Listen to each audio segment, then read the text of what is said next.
ಇರ್ತೀವಿ ಅಂತ ಗೊತ್ತಿಲ್ಲ. ಅಷ್ಟೊಂದು ಕಟ್ಟಿ ಅಂತ ಅಷ್ಟೇ. ನಾವೆಷ್ಟು ಕಟ್ಬೋದು?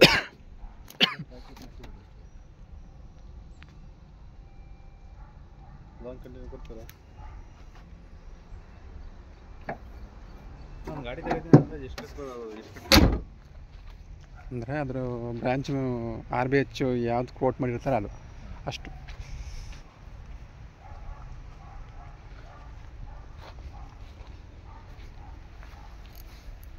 SFL ಆಕ್ಷನ್ ಅಂತ ನಡೀತಿದೆ. SFL ಆಕ್ಷನ್ ನಡ್ಬೇಕಾದ್ರೆ ನೀವು XFL ಆಕ್ಷನ್ ದಿನನೇ ಬರಬೇಕು ಆ ಗಾಡಿ ತಗೋಬೇಕು ಅಂದರೆ.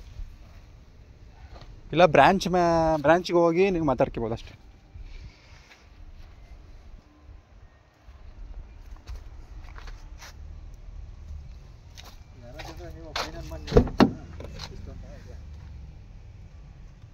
RBH ಫೈನಲ್ ಮಾಡ್ತಾರೆ. ಅವೆಲ್ಲ ಡಿಸಿಷನ್ ತಗೊಳ್ಳೋದು ಅವರೇ.